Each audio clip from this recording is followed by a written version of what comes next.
Ako nga pala si Chris, 28 years old, at nandito ako sa San Francisco, California sa USA para magtrabaho bilang isang nurse. Nalaman ko po ang tungkol sa programa niyo last Christmas nang umuwi ako sa Pinas para magbakasyon. At hanggang sa pag-uwi ko nga dito sa States, medyo mahirap sa akin bilang isang lalaki ang mag-share tungkol sa love life, lalo na sa mga kaibigan ko. Kaya naman naisipan kong sumulat na lamang sa inyo. Kailangan ko rin kasi ng kaunting payo o di naman kaya parang words of wisdom tungkol sa pinagdaanan kong pagsubok recently. Kung karamihan sa mga listeners nyo ay kinikwento ang kanilang greatest love, ako naman gustong ibahagi sa inyo ang aking may tuturing na greatest heartbreak. I got my heart broken kasi not just by one, but two people. Kung paano nangyari yon, ay malalaman ninyo later on. Una muna sa lahat, ibabahagi ko muna sa inyo ang kaunting bagay tungkol sa buhay ko. Only child ako ng mga magulang ko. Hanggang sa makakita ng panibagong asawang tatay ko nang mamatay sa sakit na cancer ang nanay ko. Nagkaroon tuloy ako ng half-brother at ang pangalan niya ay Gerald. Nung bata pa ako, akala ko si Gerald ang magiging paborito dahil una sa lahat, siya ang bunso. At nanay niya ang buhay at kasama ng tatay ko. But it turned out na ako pa rin pala ang priority. At hindi ko lang sigurado kung makabuti ba yun o ang hindi ko lang sigurado kung nakabuti nga ba yun o hindi. Chris! Chris! Chris! Gerald, tawagin mo nga kuya mo. Sige po. Kuya! Kuya! Tawag ka ni Papa! Oo, teka lang. Pa, Oh, Chris, ano tong report card mo, ha? Bakit ganito to? Ano nangyari sa'yo? Ano? pa ganyan eh. Anong pa ganyan eh? Paliwanag mo to. Bakit may tatlong antres, ha? Pa, pasado naman yung tres eh. Hindi naman ako bagsak. Hindi natin pinag-uusapan dito kung bagsak ka o hindi. Dahil kahit kailan, hindi ako papayag na mangyari yun. Ang sinasabi ko, bakit tatlo sa subject mo, passing lang? Di ba usapan natin? Dapat hindi ka lang pasado. Dapat matataas ang grades mo. Mga 1.75, 1.5, o kahit 1.25. Pa, meron naman ako 1.5 eh. Saan? Sa PE? Anong magagawa ng PE sa pag-aaral mo, ha? Masa lang naman sa braso at binti ginagamit dun. Ang sinasabi ko, yung mga subject na ginagamit ang muscle sa utak. Pa, Ang sabihin mo, masyado kang naa-addict sa kaka-basketball dyan sa kanto natin. Kaya napapabayaan mo ang pag-aaral mo. Sinasabi ko sa'yo, Chris, hindi biro ang tuition fee ng eskwelahan mo. Kaya wag mo akong madi-disappoint, ha? pagbubutihin ko na lang next sem. Aba, dapat lang, kasi graduating ka na next year. At ikaw ang panganay, kaya dapat ikaw ang maging ehemplo para sa kapatid mo. Siya nga idol ko pa eh. Gerald, akin yung report card mo. Dali. Huwag na kuya. Akin na. Hindi naman. Dali na, akin na. Huwag na maati bunso. Bakit mo tinatago yan ha? Dapat nga pinagmamalaki mo yan eh. Akin na. Ito. Ikaw pa, tingnan mo tong report card niya. Puro line of one, no? Tingnan mo pa. Oh, ang galing niya, di ba? Good job, Gerald. Thank you, pa. Oh ha. Abri nga dyan, Gerald. Kuya talaga. Oh, di ba? At least hindi ko na problemahin maging mabuting ehemplo. Nyakang-nyaka naman pala ni Gerald mag-aral eh. Dean's Lister ka nga, no? Ano? Huy! Opo. Tamo na pa? Iniiba mo lang naman ang usapan, Chris eh. Ay, basta, next year, ayokong makakita ulit ng Tres Marias, ha? Yes, sir! Oh, ano dad? Hindi ba tayo magse-celebrate? Dean's Lister si Gerald. Ay, sige. Next time, kapag may extra ako. Ayos!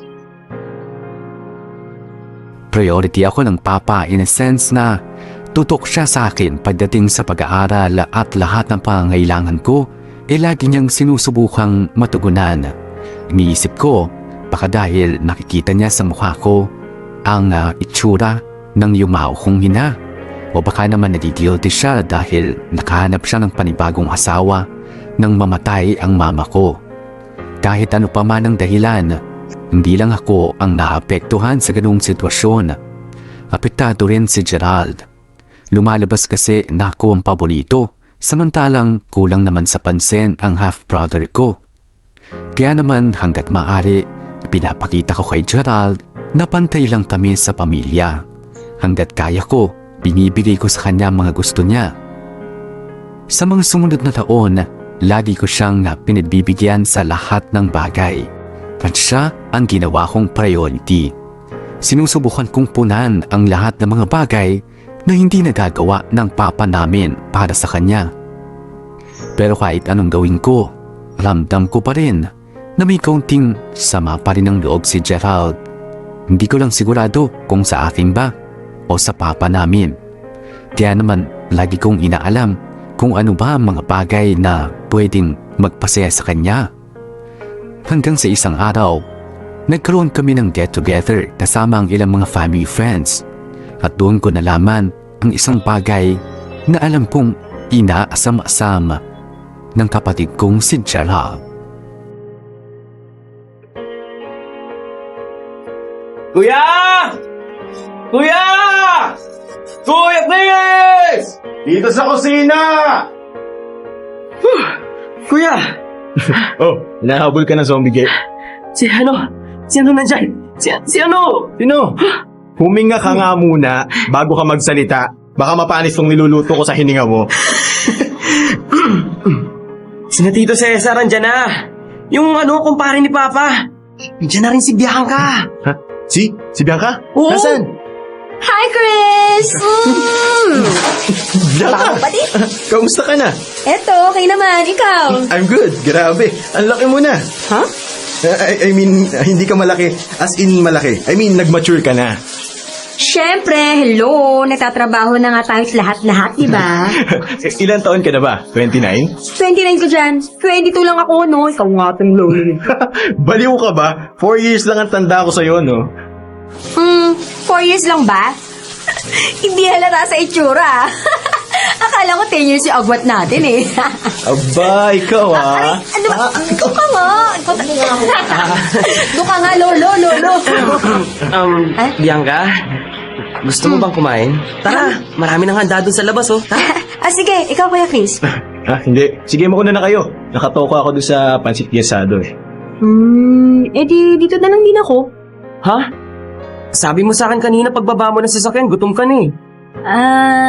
Kasi kawawa naman si Kuya Chris mag-isa lang dito sa kusina, di ba? Tulungan na lang kita, Kuya. Sige, ikaw bahala. Sige, dito na lang din ako. Ano, Bianca? Sige, ganito na lang. Bianca, sumama ka muna kay Gerald. Kumain ka na rin. Kasi alam kong gutom ka na eh. Putla na ng labi mo. Uwe. Sumama ka muna kay Gerald. Matatapos din naman ako dito eh. Niluluto ko lang to tapos susunod na ako. Pero... Sige na, Bianca. Nangangamulam ka na dito sa loob, oh. Oo nga, tara na Bianca. Sige na. Sige na nga.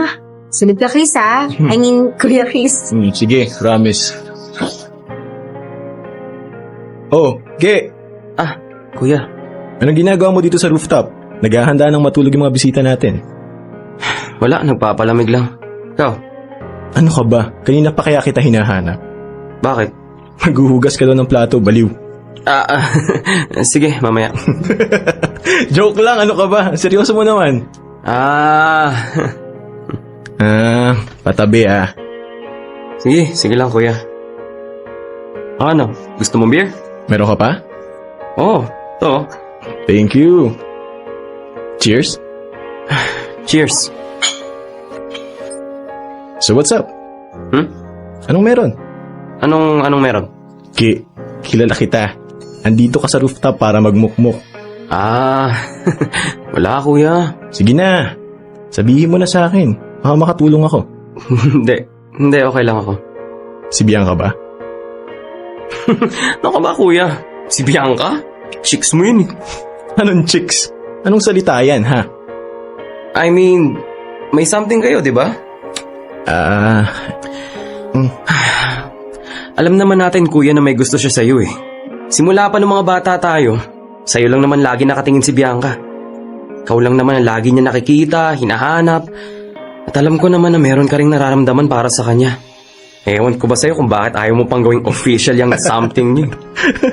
Ge, sigurado ka bang hindi tungkol kay Bianca yung pinagmumukmuk mo? Eh, sa mga sinabi mo, obvious na eh. Anong obvious? Ano ko ba? Opinion ko lang yun. May gusto ka kay Bianca. Kuya, gaya ng sinabi ko, ikaw ang gusto ni Bianca. At gusto mo rin siya, di ba? Bakit kasi di ka na lang umuo? Sige na, papasok na ako. Nilalamok na ako dito eh. Ge, Right there and then, narealize ko na ang tanging makapagpapasaya kay Gerald ay si Bianca. Ang taong siya rin nagpapasaya sa akin. Dahil sa nagkahalo-halo ng emosyon na nararamdaman ko. Nakaramdam ako ng konting galit kay Gerald dahil sa dilami-dami ba naman ng babae, eh bakit si Bianca pa ang nagustuhan din niya? Kung sa bagay, kaming tatlo ang laging magkakasama noong mga bata pa kami. Kaya hindi talaga malabong isa sa aming magkapatid ang mahulog para kay Bianca. Pero sa pagkakataong ito, pareho kami. Pero hindi ko sukat akalain na kaming tatlo pala ang magkakaroon ng espesyal na nararamdaman. Nalungkot din ako dahil panigurado, meron at meron sa aming tatlo ang masasaktan. Depende kung sino ang magbibigay daan para kanino. Gulong-gulo talaga ako ng mga panahong yon. Oo, mahal ko si Bianca. Pero hindi ko pa sigurado kung paano ko rin siya mamahalin ng maayos. Madami pa kasi akong dapat ayusin sa personal kong buhay. Hindi ko pa kasi alam noon kung saan nga ba ako magtatrabaho. Dito nga ba sa Pilipinas o sa Amerika. In short, mahal ko si Bianca. Pero hindi ko pa maibibigay sa kanya ang sa tingin ko ay isang normal na relationship.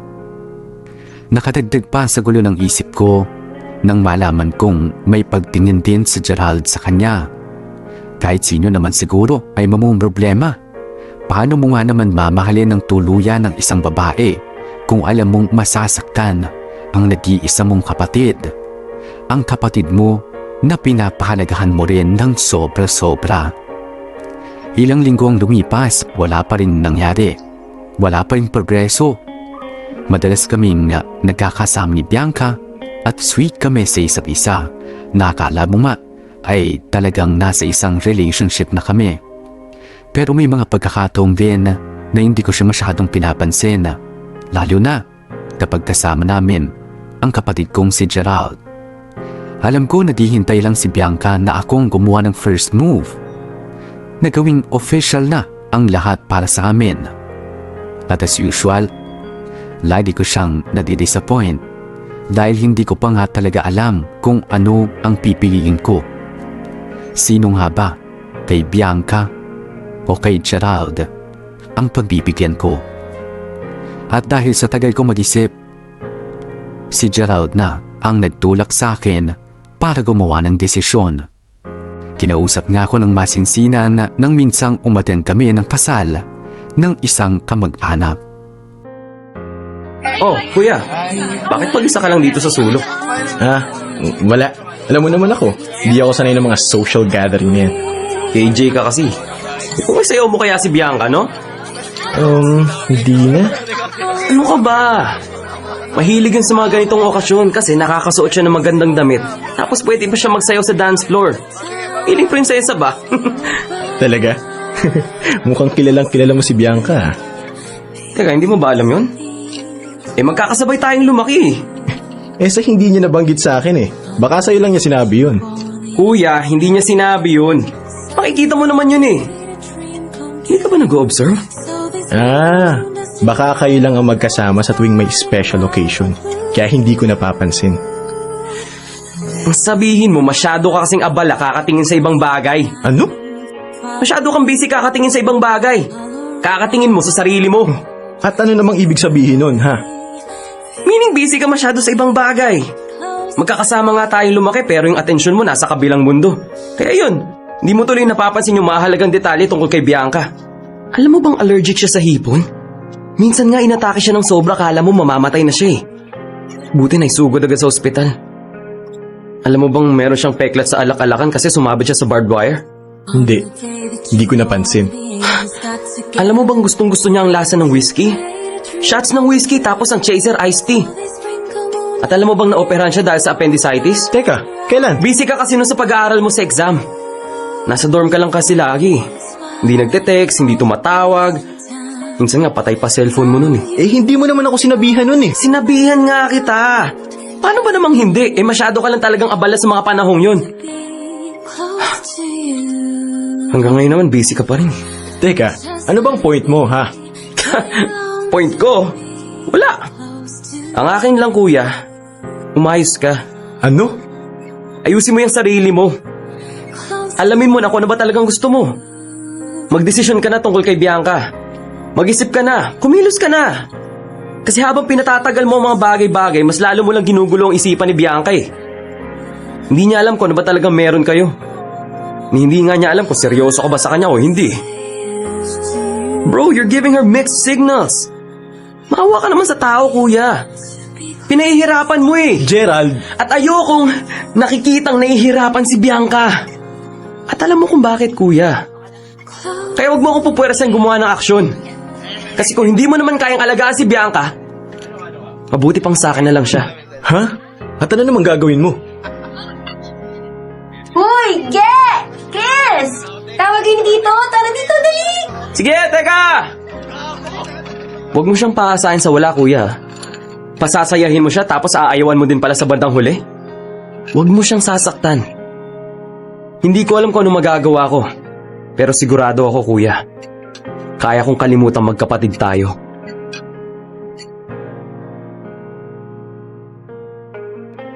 Pagkatapos ng pag-uusap namin na yon ni Gerald, na-realize ko na sa aming dalawa, siya ang talagang mas nagmamahal ng totoo at buong buo kay Bianca.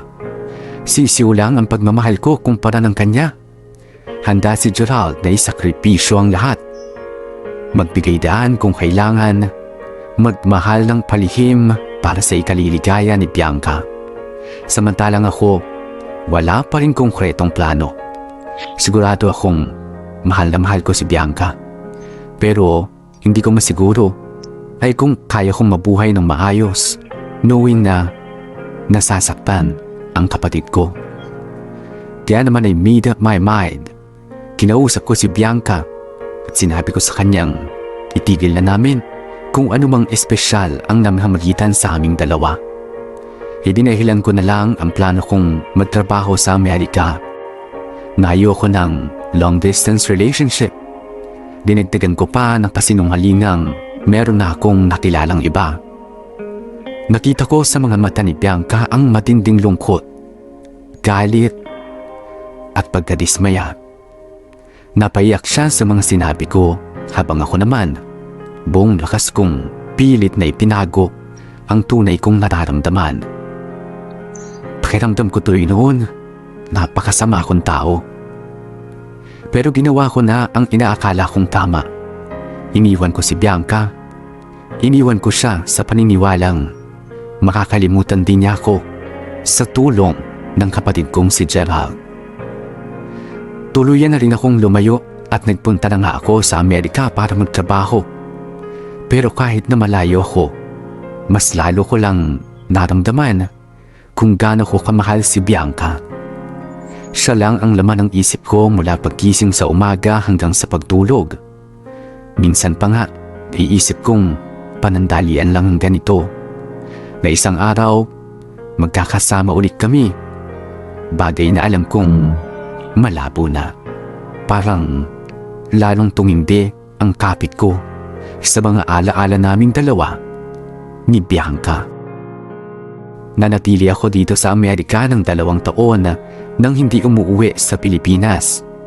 Naging abala na rin kasi ako sa trabaho at sa pag-iipon. Pero syempre, hindi ako nakalimot na tumawag at mangumusta sa mga kamag-anak at kaibigan ko. Lalo na nga sa kapatid kong si Gerald. 1 taon matapos ang pag-alis ko, naging mag-on na sina Gerald at si Bianca. Bagay na ina-expect kong eventually nga ay mangyayari na palaga. At dahil 1 taon na simula nung maging sila, iniisip ko na baka pwede na akong umuwi. Baka safe nang makita ko ang 2 pinakamahalagang tao sa buhay ko. Kaya naman, umuwi ako sa Pinas para mag-celebrate ng Pasko nitong nakaraang taon lang. Nagdala ko ng maraming pasalubong at mga regalo. Pero mukhang si Gerald ay may hinandaling sorpresa para sa akin. In the name of the Father, Son, and of the Holy Spirit. Amen. Oh, sige. O, kain na. Oh, Bianca, kain na. Sige. Chris, mabuti naman at naisipan mo ding magpakita after God knows how long. Bakit pa ang tagal mong umuwi dito sa atin, ha? Naging abala lang ako sa trabaho pa. Siyempre, gusto ko munang ma-absorb na maigi yung community kung nasan ako nakatira at nagtatrabaho. Isa pa, pinag-aaralan ko muna ang kultura at pag-uugali ng mga tao doon. Ganun ba? Kamusta naman? Okay naman pa. Mababait nga lahat ng tao doon eh. Madami ding mga Pinoy. Mabuti kung ganun. Good for you. Hindi ka tulad itong kapatid mo. Napakatalino naman pero ewan ko ba kung bakit walang matinong trabaho. Kakarasain lang na, alam mo ba? Bianca, ano pang gusto mo? Bakit spaghetti lang yung kinakain mo? Okay na ako dito. Naku, kailangan mo kumain ng marami. Di na pwede ang pa-diet-diet dito. O ito, manok. Yan. O liempo, gusto mo? Hindi, okay na to. Pansit bihon na lang oh. Teka, ang dami naman ito. Masarap yan. Seafood special. Sige. Gerald, di ba allergic sa hipon si Bianca? Bakit mo siya binibigyan yan? Ha? Tanda mo pa yung sinabi ko sa'yo? Gerald, okay na ako. Madami na tong sa plato ko. Sige na, ikaw naman ang kumuha lang para sa'yo. Sweet talaga ng future wife ko. Future wife? Ha? What? Di ako nagbibiro Ha? 1 taon pa lang kayo. Kasal agad ang nasa isip mo? Bakit hindi pa? Matagal na natin kasama si Bianca eh. Simula pagkabata, magkakasama na kami ni na kuya. Kumparin nyo naman po ang tatay niya, di ba? Oo, pero Gerald, humahanap ka muna ng matinong trabaho bago yung kasal-kasal na yan. Pa, kaya nga ako nag-resign sa dati kong trabaho kailangan ko ng trabahong mas malaki ang sweldo. Ngayon pa, magkaka-baby na kami ni Bianca. Ano? Yes pa! Magiging lolo na kayo! At ikaw, kuya, magiging tito ka na. Gerald, I'm so sorry po, Tito. Hindi din naman po namin ina-expect eh. Hindi natin ina-expect pero it's still a blessing. Excuse me. Oh, kuya, saan ka pupunta? Di mo ba ako congratulate? Congrats sa'yo. Thank you. And good luck sa'yo, Bianca. Good luck? Bakit good luck? Kuya. Kuya. Gerald, tumahimik ka na. Ano? Bakit?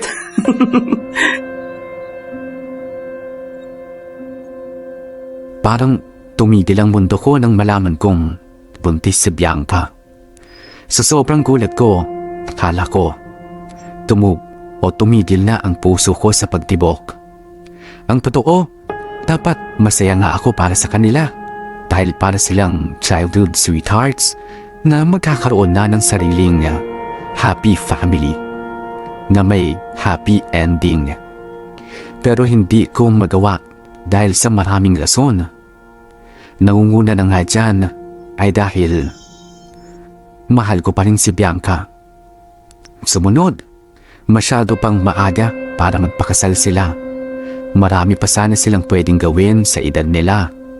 At higit sa lahat, hindi ko matanggap na kapatid ko ang lalaking posibleng makasama ni Bianca habang buhay. Sobrang sakit talaga, mas doble pa kesa nung iniwan ko si Bianca 2 years ago.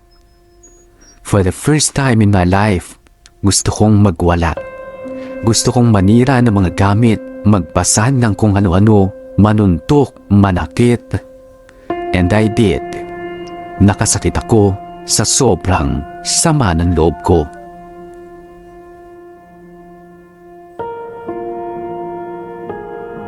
Oh, kuya. Bakit di ka na bumalik? Sayang naman yung hinanda namin Bakit mo ginawa yon? Ha? Parang kailan lang ako yung mahilig pumunta rito para magmukmuk. Kaya ka ba nandito? Para magmukmuk rin? Sagutin mo muna yung tanong ko. Ano bang tanong mo, ha? Bakit mo ginawa yon? Ginawa ang alin ba? Huwag mo akong angasan! Bakit mo ginawa kay Bianca yon? Ang alin? Ang buntisin siya? Ang bibig mo, Gerald! Bakit? Hindi mo ba na-imagine na may mangyayari sa amin? Kinakantsawan ka na ba ng imahinasyon mo? Ha? Na magkasama kami ni Bianca sa kama? Walang damit at naghahalikan? Nahihig ka!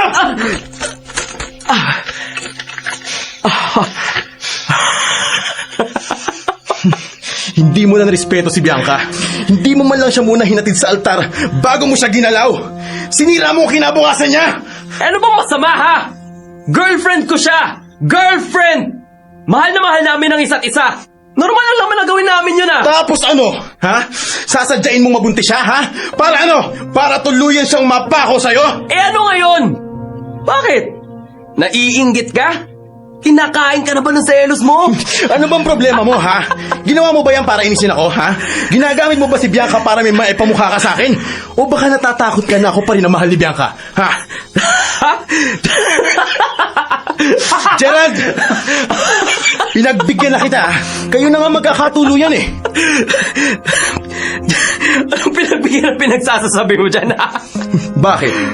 Huwag mong sabihing hindi mo alam na kaya lang naman napunta sa'yo si Bianca kasi sinasadya ko siyang iwan. Sinadya kong lumayo para sa'yo. Nagbigay daan ako para sa'yo. Ano bang gusto mo, ha? Manahimik ka! Napunta sa akin si Bianca kasi mahal niya ako! Kasi ako ang pinili niya! Dahil alam niya na ako lang ang pwedeng magmahal sa kanya ng sobra. Alam niyang ako lang ang lagi nandiyan sa tabi niya all this time. Oo, minahal ka niya.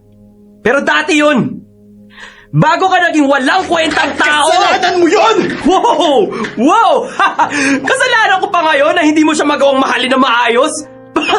Bakit mo isisisi sa akin ang kapabayaan mo, ha? Dahil ha? kapatid kita! Pinaubaya ko siya sa'yo para maging masaya ka! Kahit kapalit nun ako itong nagdurusa! Hindi totoo yan! At ang hirap, Gerald! Hindi totoo yan! Alam mo bang sobrang sama ng loob ko? Dahil kahit mahal na mahal ko si Bianca, hindi ko maatim na makita kang nasasaktan kasi kapatid kita! Pero ikaw, wala kang pakialam sa akin! Mula umpisang makasarili ka na! Sinungaling! Hindi mo si Bianca kasi hindi mo siya kaya panindigan! At ikaw, kaya mo siyang panindigan? Kaya mo ba siya binuntis, ha? Para may mapatunayan? Alam mo, sa totoo lang, kayang-kaya kong bawiin sa'yo si Bianca. Dahil alam ko, mahal pa rin niya ako. Kahit konti. Anong sabi mo? Bakit? Ha? Huwag kang masyadong magmataas na akala mo, ikaw lang ang kailangan ni Bianca. Tingnan mo muna ang sarili mo, Gerald. Bawiin mo sinabi mo! Tingnan mo ang buhay mo. Hanggang ganyan na lang bang kaya mo ibigay kay Bianca? Kasi kung oo, mas mabuti pang akin na lang siya. Hindi! Hindi mo makukuha sa akin si Bianca! Hindi ako papayag! Hindi ako papayag! Kuya! Huwag! Please lang! Huwag mo kunin sa akin si Bianca! Mahal na mahal ko siya! Mahal na mahal ko siya! Ngayon ko lang naintindihan ang pakiramdam mo na kahit magkapatid tayo, kayang-kaya kong kalimutan yun. Alang-alang kay Bianca.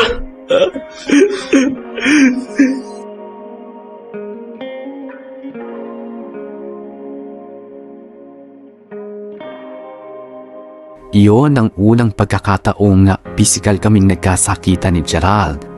Hindi ako makapaniwala na aabot sa ganun ang hidwaan naming magkapatid. Oo, napaka-immature kasi. Nag-aaway kami dahil sa isang babae. Siguro, ganun talaga kapag nagmamahal ka. Nakakalimutan mo ang lahat ng pinag-aaral mo. Nababago ang takbo ng isip mo. At nakakalimutan mo kung sino ang kaharap mo. Kung alam ko lang na magiging ganoon ang buhay ni Gerald, responsable, walang direksyon ng buhay, at happy-go-lucky pa rin. Na di sana, hindi ko na ipinaubaya sa kanya si Bianca. Napasok patuloy sa hindi magandang sitwasyon ng babaeng pinakamamahal ko. Kaya naman, minabuti kong kausapin si Bianca. Oh, Chris. Napadalaw ka. Pwede ba kita makausap? Ang totoo, hindi ko alam kung pwede tayong... Huwag kang mag-alala kay Gerald. Kasama niya si Papa ngayon.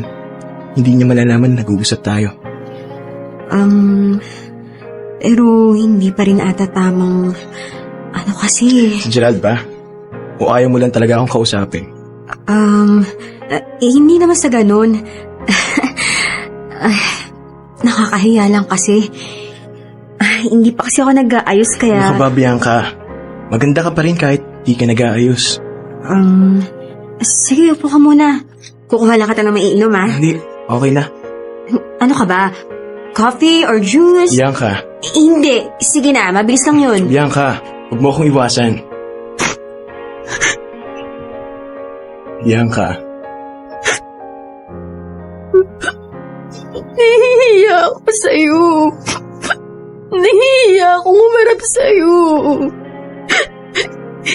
Kasi ganito yung nai-imagine ko unang pagkikita natin simula nung... simula nang iwan kita. Chris. Bianca, patawarin mo ko. Patawarin mo ko. Kasalanan ko lahat ng to. Bakit ka nagsusorry? Hindi dapat kita iniwan. Dapat pinaglaban kita. I'm so sorry, Bianca. Ano bang sinasabi mo? Hindi kita iniwan. Eh sana tayong dalawa magkasama ngayon. Sana wala ka sa ganyang sitwasyon. Pero pwede pa nating itama ang lahat. Huwag kang magpakasal kay Gerald. Chris, ano ba sinasabi mo? Huwag kang magpakasal kay Gerald. Hiwalayan mo na lang siya. Sumama ka sa akin. Chris, hindi mo ba nakikita? Chris, buntis ako! At kaya kong akuin ng bata. Yung hindi ko nagawa dati, gagawin ko ngayon. Paninindigan na kita! Ano sabi mo? Paninindigan mo na ako ngayon? Ano ba problema niyo dalawa magkapatid, ha? Pareho ba kayong baliw? Ano ba tingin niyo sa akin dalawa? Alam mo ba naging kami ni Chris dahil pinaubaya mo ko, ha? Ano ko? Ano ba ako sa inyo, ha? Walang pwede pagpasapasahan, ganon? Nakipagrelasyon ako kay Gerald dahil mahal ko siya. At hindi dahil binigay mo ako sa kanya. Minahal ko siya dahil pinaramdam niya sa akin ang pagmamahal na kahit kailan hindi mo pinaramdam sa akin. Alam mo ba Kailangan ko yun? lang magdesisyon! At pumili lang ako! At unfortunately, pinili kong hindi masaktan si Gerald! Kaya ano? Kaya ako naman ang sinaktan mo, ha? Chris, pinili mo isakripisyo ako para lang hindi ka makonsensya. Para hindi ka magmukhang masamang kapatid, di ba? Bianca, hindi! Ginawa ko yun kasi alam kong mas masasaktan ka lang din sa akin. Dahil noong mga panahong yun, hindi ko alam kung anong gagawin ko sa buhay ko. Eh ako! Wala bang karapatang mamili? Hindi mo nga ako tinanong kung ayos lang sa akin, di ba? Kung ayos lang naiwan mo ko, nagpaalam ka na lang agad. Hindi mo man lang ako pinakinggan. Hindi mo man lang pinansin na sa loob ng maraming taon na nagmamakaawa ako sa'yo. Na sana mahalin mo ko. Bianca, kaya nga gusto kong baguhin ang lahat. Bianca, mahal na mahal kita. Hindi ko kaya makita ka sa piling ni Gerald. Ba't di mo lang naisip yan, ha? Chris, wala na yung lahat eh. Hindi mo ba nakikita, ha? Magkakapamilya na kami ni Gerald. Iniwan mo ko, Chris eh.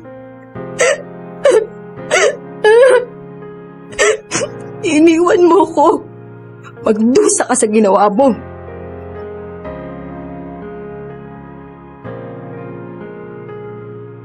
Gaya ng nasabi ko sa unang bahagi ng liham ko, two people broke my heart. Una si Gerald, pangalawa, si Bianca. Bukod pa doon, nabalik na naman ako sa dating sitwasyon. Napunta na naman ako sa isang sitwasyon kung saan kailangan kong mamili. Kakayaan ko bang magpakasal si Bianca kay Gerald? O gagawa ako ng paraan para hindi matuloy ang balak nila? Noong mga panahon kasing yon, sigurado ako na masisira lang ang buhay nilang dalawa.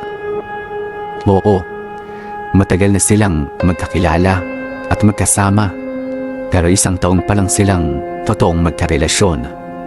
At iba ang sitwasyon ng magkaibigan sa magkasintahan, lalo na sa mag-asawa. At sa sitwasyon ni Gerald, paniguradong wala siyang magandang kinabukasang maibibigay para kay Bianca. Kung pwede sana, maayos muna ni Gerald ang sarili niya. O mas okay sana kung sa akin na lang si Bianca. Sa sobrang pagmamahal ko sa kanya, kaya kong tanggapin ang maliging anak nila. Sana matulungan niyo ako. Ano nga ba ang dapat kong gawin? Lalaban ba ako?